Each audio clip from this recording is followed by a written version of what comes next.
Hey there, Eddie from Priority here. Regardless of your geographic location, winter riding can bring on different challenges that aren't present at other times of the year. So if that's 20 degrees and snowing in New York, or dark and rainy in California, with the right preparation, winter riding can be just as fun as riding in the other seasons. So in winter riding, you usually want to prepare for darker conditions, colder conditions, and oftentimes wet and dirtier conditions. Winter roads are often covered in grit and grime, so a set of full fenders like on this Continuum Onyx are going to keep the spray off your body and your bike. Another really great feature of all of the Priority bikes that helps in winter riding is having a belt drive.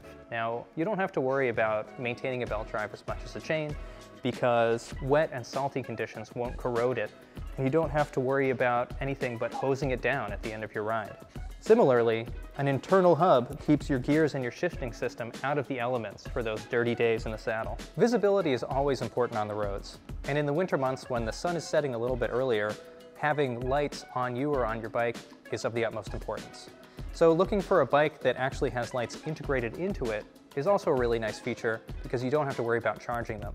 So let's say the Continuum Onyx has a front dynamo hub that powers an integrated set of lights for you, so you don't have to ever worry about charging your lights. Or if you have an e-bike with lights that run off the battery system on the bike, then that's also an easy way to stay visible on the road at night.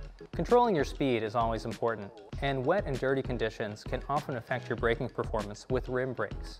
Disc brakes, on the other hand, offer more control and stopping power in those conditions. So I suggest looking for a bike with disc brakes if you're going to be riding in the most challenging conditions. We get asked a lot about what the best tire for winter riding is, and it's not always a straightforward answer because it kind of depends on the conditions of the ride that you're going on in the moment. So we offer snow and ice tires for a few of our models, and that is a perfect tire if you're riding on snow and ice. It's not a great tire for a cleared road. In fact, a normal tire is probably a bit better for that, as long as that tire is properly inflated and is in good enough shape to be riding day to day.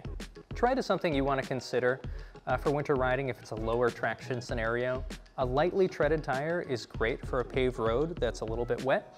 You don't necessarily need a mountain bike tire or a heavily treaded tire unless you're riding in a really low traction situation like riding on snow or riding on dirt and mud.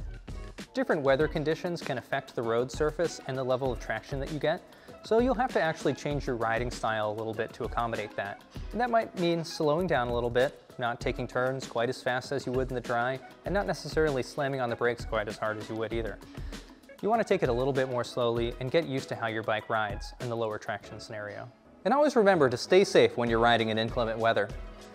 But we want to hear about your winter riding experiences. Let us know what you recommend and post it in the comments below.